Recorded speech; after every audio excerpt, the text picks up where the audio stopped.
Welcome to the Gen X Journey podcast. Dive into all things important to Gen Xers, from advice on aging parents, expert interviews, product reviews, and heartfelt conversations. So put down the joystick, grab your Walkman, dust off your old yearbooks, and welcome to the Gen X Journey.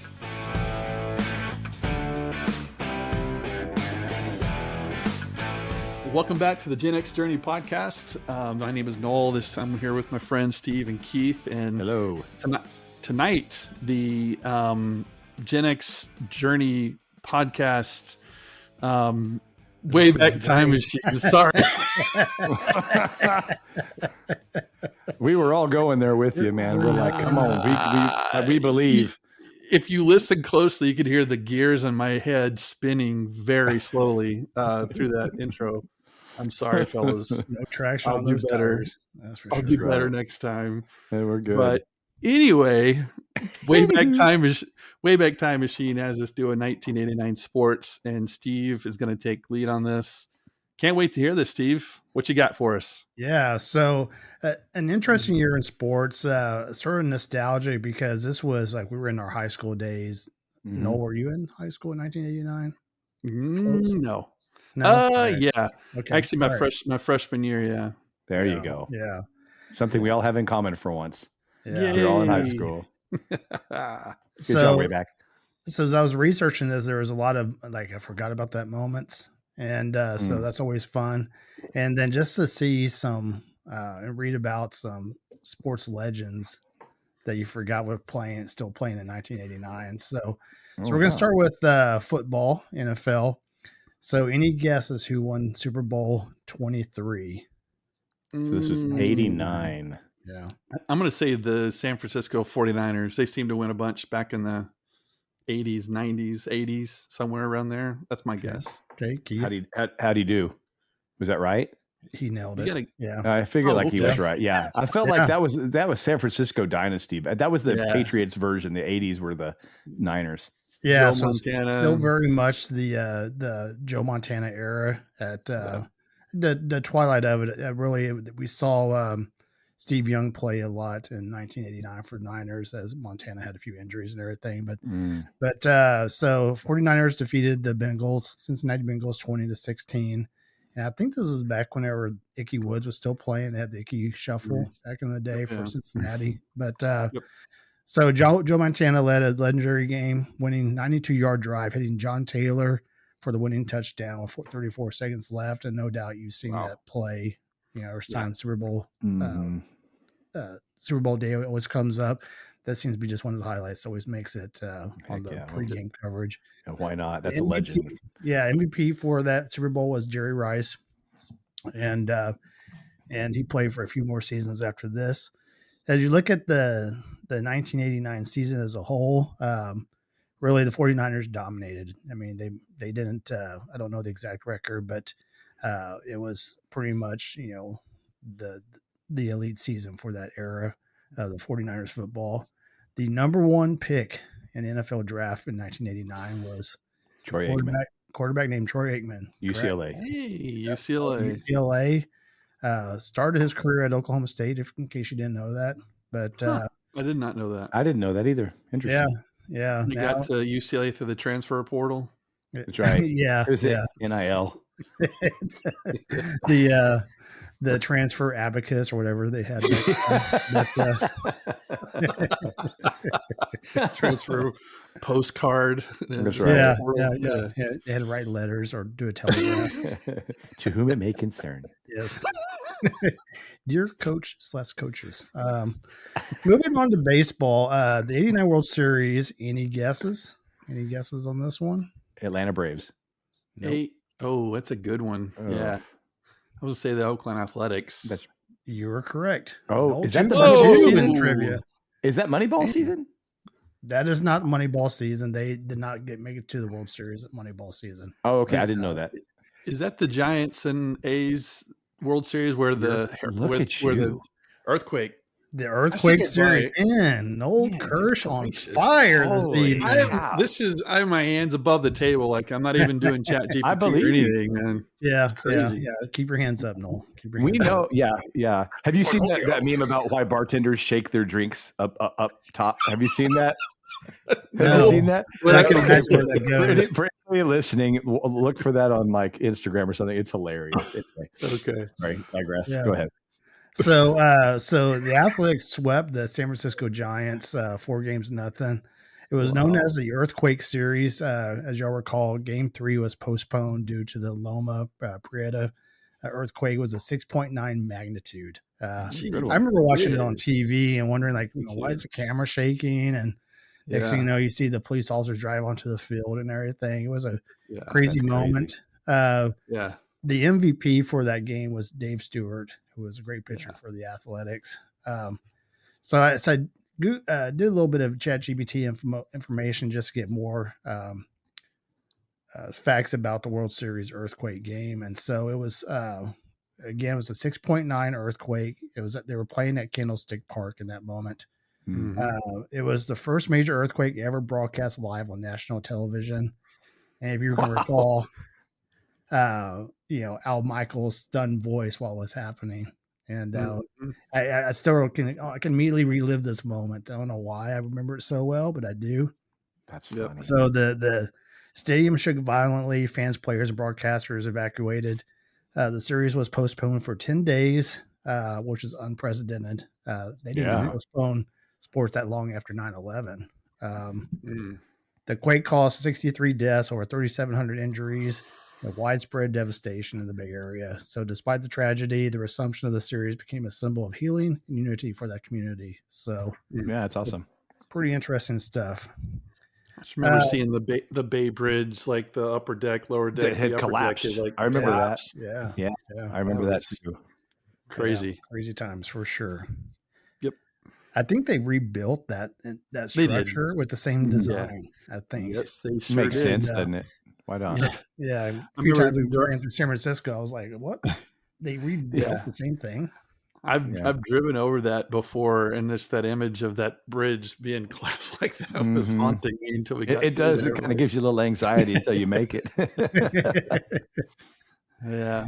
Anyway. So moving on to basketball, I will go and save you all the effort, and there's no Larry Bird highlights in this one or Celtics. Oh man, come on! So, I thought you put on the Celtics gear just for this moment. I thought it was symbolic, honestly. I know we're recording, so nobody can see, but Steve's got on a bright green Celtics pullover, and now I was putting 2 and 2 together, but I guess not, huh? It's a clever swerve by me. Man, it's a head fake. Yeah. It was classic McKelkey head fake.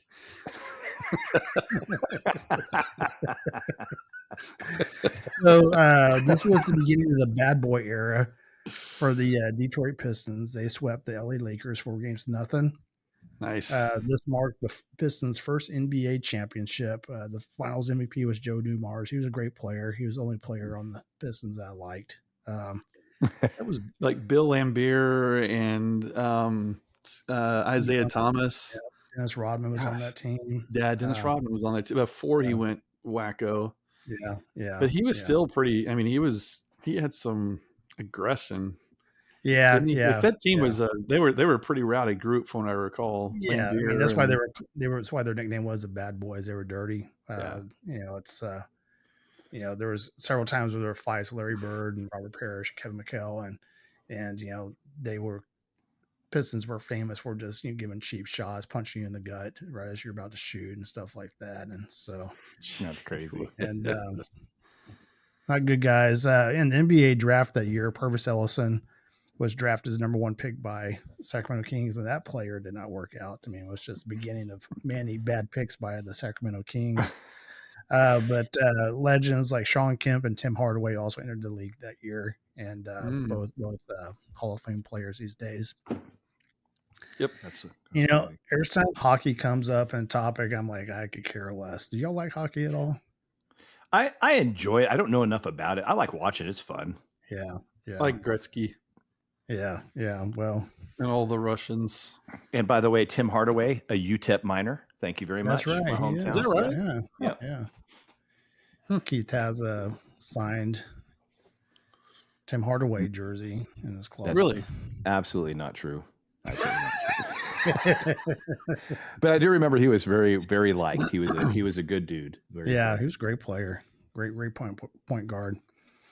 So at the Stanley Cup Finals, Calgary Flames defeated the Montreal Canadiens in 6 games.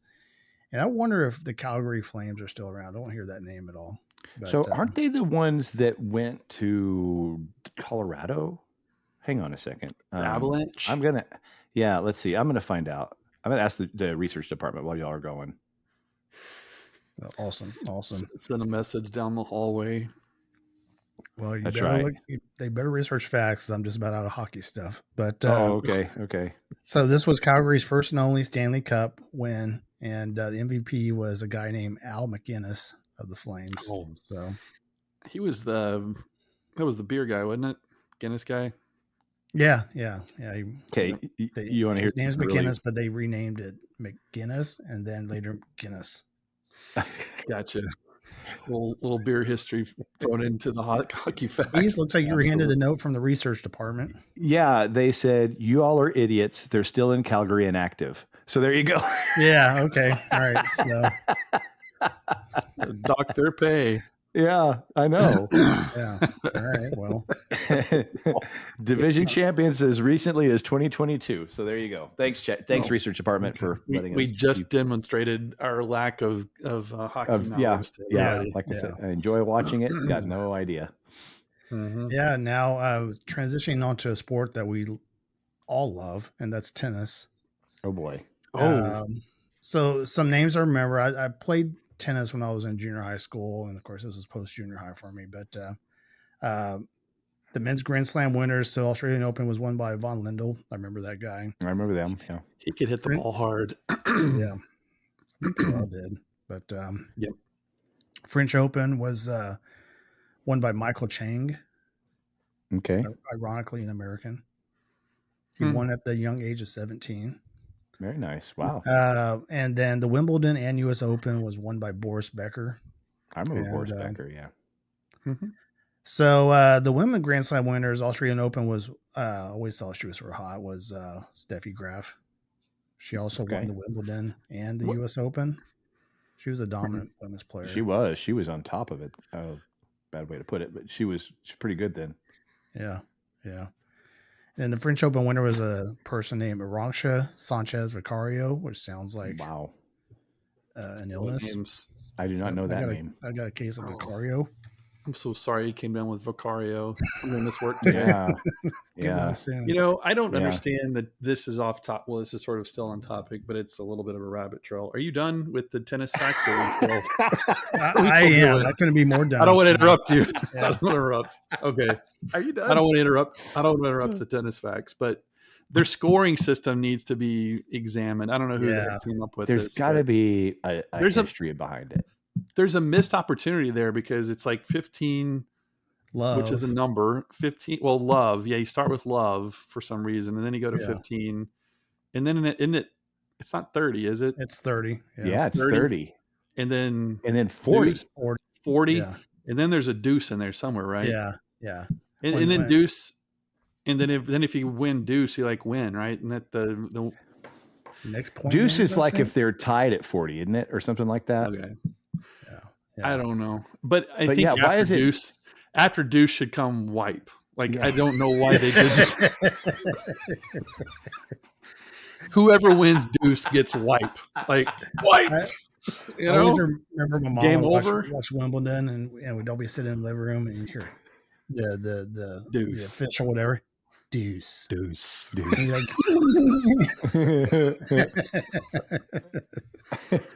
That should be sponsored by Dude Wipes. This deuce brought to you, brother. For you, move fast. That's right. Anyway. Sport that is enjoyed by 2 of the 3 of us is golf, and Keith, you've played a time or two, but hey. Hey, let me tell you, I am taking lessons because Hayden and I are Really? playing Pebble Beach in April. Oh, So, really? heck yeah. I didn't Yes, know we that. are. Yes, we are. That's his graduation present. And for graduating at his 21st birthday, I got us around at Pebble Beach. Wow. Dude. This is a breaking news flash here on That's the why I thought you might like that. podcast. Yes, sir. Lucky. Would you adopt me, Keith? Because Hey, sure. Come on, let's all go. That's a heck of a gift. That's I awesome. am stressed beyond imagination because I do not want to look like an idiot at Pebble Beach. Dude. I am stressed. So yeah. When are y'all Pebble playing? Beach is End of April. Okay. So Very cool. got a little bit of time. So yeah, Beautiful. you bet it. Mancation, I'll be playing golf with y'all because I got to keep going, and so yeah, I got to practice every chance I can. So anyway, so I've 3 out of the 3 of us, Steve. 3 out of 3. When we lived in California, we Rob and I walked portion of Pebble Beach golf course. I mean, I was thinking about how my game is, which is horrible. Right. I need to take like 2 cases of golf balls out there minimum. Oh man, yeah. We're just gonna go ahead and buy them. Buy the whole thing. Buy it all. Titleist, we'll buy it. So Masters was won by Nick Faldo. He won in a playoff. U.S. Open was won by Curtis Strange. The Open Championship was won by Mark Calcavecchia. And then I think one of the greatest all-time players ever won the PGA Championship, that was Payne Stewart. And always, I thought it was sort of sad how his life ended. And tell me more. I don't know the story. What do you mean? What happened? Go ahead. He was in he had his own private jet. And was flying. It was after a tournament, and he was flying in his jet with, I don't know who all else was on. I think his coach and of course the pilot and stuff, the flight crew and stuff was in the plane and flying at a high altitude, and they lost contact with the ground, and they basically there was a crack or something in somewhere, and it lost. That's the one where they lost the pressure. Yeah, I remember all of them froze to death and died just instantly. Yeah, but it was like sailing, right? And ran out of gas. I remember that. It kept going, and it kept going on autopilot until it ran out of gas. Oh yeah, I remember that. So it was like this slow funeral, like he's dying, horrible. And they were tracking it. I remember that. That was so I remember sad. that. Okay, I didn't know that's who that was, but I vividly remember that. He was the guy that wore like the knickers with the socks and the newsboy hat, right? Yeah. I liked his image. I did. Yeah. He was a legend. I didn't realize. That's my bad. I didn't realize that was the same guy that happened with the airplane. Yeah, you bet. So moving on to motorsports. No, you like Formula One, right? So I do. Formula One world champion was Alain Prost. Is that how you say his name? Alan Prost. Alan Prost. Okay. Yeah. He drove for McLaren Honda. Indy 500 winner was Emerson Fittipaldi. Forgot about that guy. Yeah, right. And then NASCAR champion was Rusty Wallace. And then boxing. Any guesses who was the big guy in 1989? Tyson. Yeah. 100% right. So he was still the undisputed heavyweight champion. He started to run into some personal legal troubles in 1989, and so he started to become a little vulnerable. Sugar Ray Leonard was still kicking butt during this time. He fought Thomas Hearns to a draw in June, and then Julio Cesar Chavez remained undefeated and dominant. So those are the main sports. Just sort of ran through like what were some of the biggest names in sports during 1989. So they highlighted like Jose Canseco was the first MLB player to hit 40 home runs and steal 40 bases in one season. Ricky Henderson returned to the A's midseason, helped power their championship run. Nolan Ryan was 42 years old and still one of the most dominant pitchers in the league. That's cool to see. 1989. Go ahead. Didn't he have he had his 7th no-hitter or 6th no-hitter in 1989. I can't remember. It was somewhere around there. He had his 7th no-hitter. I think it was either 89 or 90. I can't remember exactly. It may have been 91, but anyway. Yeah. That's the research department. No Nolan Ryan no-hitter in 1989. Gotcha. Okay. Gotcha. He came within 2 outs of his 6th no-hitter before Nelson Liriano of the Toronto Blue Jays hit a triple. Very close. Oh, wow. We're getting quality checked by the research department this evening. Yeah, man, they're on fire tonight. Thanks, guys. So 1989 was the rookie season for Barry Sanders. Oh, wow. And I always thought it was interesting that he ended his career sooner than he really had to, but I guess he just wasn't enjoying the game anymore. I'm sorry, Keith, you were gonna say something? Well, I was just saying, as you it's kind of nice to see people kind of go out in their glory instead of watching people fade and die. You know, I agree. I guess there's something to be said about both. You want to play something you love and get paid a lot for as long as you can, I guess. You know, so when do you know when to fold them? I guess it's crazy. Yep. Yeah. Nolan Ryan had his 6th no-hitter on June 11th, 1990 against the Oakland A's. Close. And then his 7th no-hitter May 1st, 1991 against the Toronto Blue Jays. So that's wild. There you go. So he had his redemption for the Blue Jays from the 89 triple. There you go. Yes, he did. There you go. So I've got a question for y'all. Yeah. Going back to the racing thing. So this is something. Okay, so I obviously I know NASCAR because of our friend Scott, who's the crew chief for Chris Buescher, right? Mm-hmm. So I understand that sport very well. I'm learning Formula One. I actually really have enjoyed learning some about that. So, but let's talk about Indy, right? So I remember when I was young, everybody watched the Indy 500. Like that was the thing, right? And like.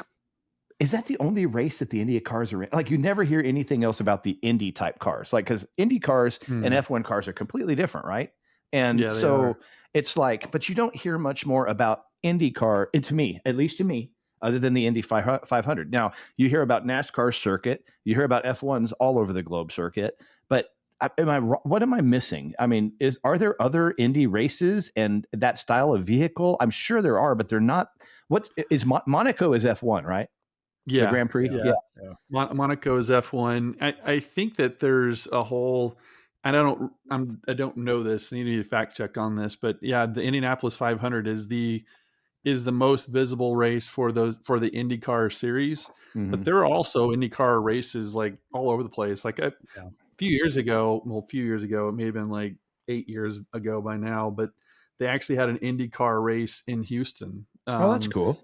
They cleared out. Made a street circuit, street track and stuff for them to race on. That's awesome. And they've raced at different places actually around the state, but you don't hear about that as much as the other two at all, which is so at strange. Least not to me, you know. Yeah, which is so strange because I think that I don't know much about the IndyCar series. I'm kind of a Formula One focused guy, but the cars have a lot of similarities and then some really key differences too. So right, yeah, it's interesting. Sorry, I didn't mean to digress. But I was just curious about that because that's the only one I truly hear about. And I remember growing up, I loved watching the speed of those compared to. I just feel like it was a whole different dimension compared to NASCAR. But then NASCAR gained pretty good popularity. Around the 90s, right? The 90s, 2000s, and it's kind of waned, and now F1 has come in. Interesting, but you don't hear much about Indy cars, at least to me, except for the Indy 500. But anyway, digression. Sorry, Steve, keep going. So it looks like they have actually a 17 race season. Its season ended on August 31st, but I always thought like the Indy 500 was the first race of the season, but it's actually this year is the 6th race of the season. The previous week they do a race on the road course there at Indy. So okay, I had no clue. I'm glad you asked. Interesting. Yeah, good question. So back in 1989, the big basketball stars was Michael Jordan was in his I believe it was his 4th season at this point and averaging 30 points a season. Jeez. Magic Johnson was still a big name. Isaiah Thomas, of course, led the Detroit Pistons to the World Championship that year, and my man Larry Bird still playing, but very much battling through injuries and sort of past his heyday at that point. So. He ended up retiring 3 years later. Other than that, other big stars out there we haven't mentioned. Diego Maradona was a big soccer star at the time. Yeah. And the other big racer, F1 legend, Noel. I'm curious if you know who this person is. He was in their prime in '89. You're asking me who is in the prime then?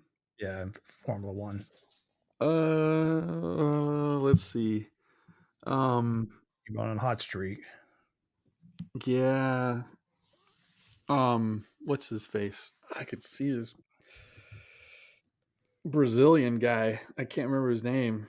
Ayrton Senna. Yeah, Ayrton Senna. Yeah. So he died in I forgot, 1991. something like that. Due to a racing accident? Yeah, it was on track. And bad thing is that weekend, like the day before, this was over in Imola, in Italy. Yeah, the Imola was a racetrack in Italy.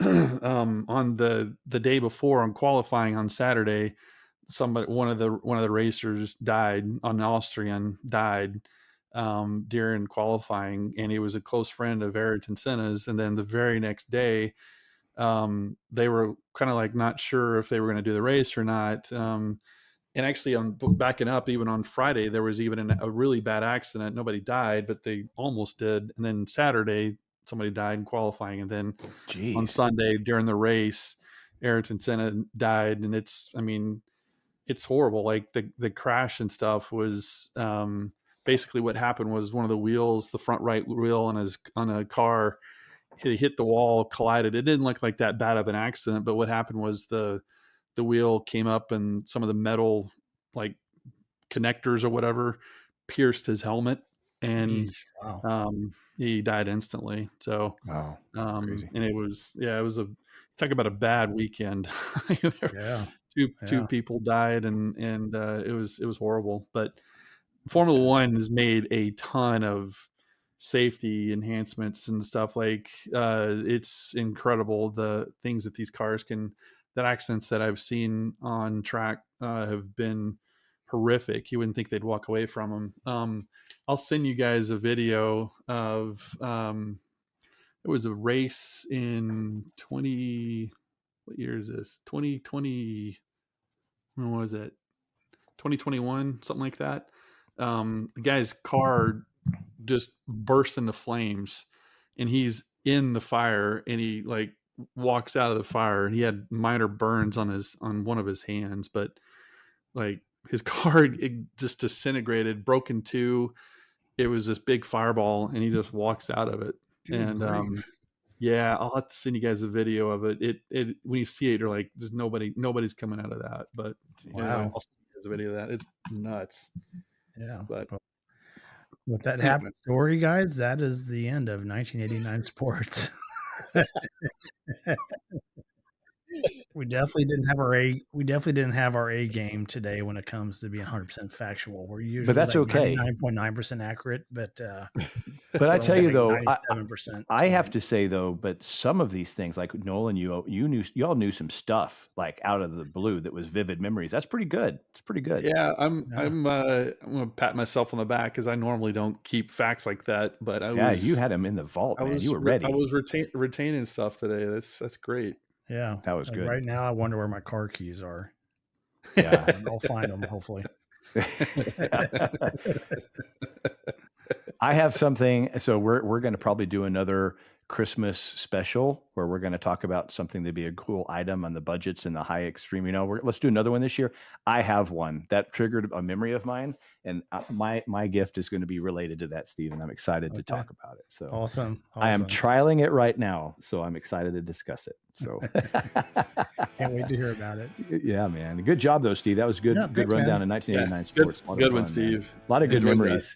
Man, Yep. I tell you, this is a fun era. Like this is a vivid youth era memory for me. Like even when we talk about, I'm sure technology that I'm going to be doing coming up, and Noel with your TV and movies. I feel like this is going to be hitting home on a lot of cylinders for things that are going to make us trigger some good memories. And then we're also going to do a mashup of music. There's a lot of good music that we're going to discuss in an upcoming episode for 89 too. So it's a fun year to go back to. I think Wayback did a good job this time. Yep. Good one. Good one. Yeah. Well, stay tuned. Noel is going to do a deep dive in TV and movies of 89. I will do a deep dive in technology. Those will be the next two episodes coming up. But again, Steve, great job on the sports. Thanks, guys. You bet. Awesome. We'll catch you in the next one. All right. See y'all. Take care, everybody.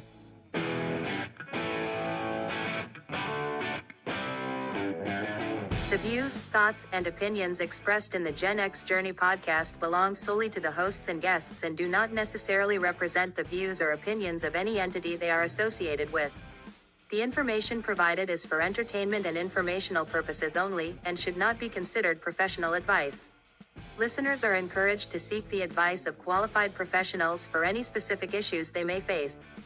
The creators and contributors of this podcast make no representations as to the accuracy, completeness, or validity of any information, and will not be liable for any errors, omissions, or any losses, injuries, or damages arising from its use.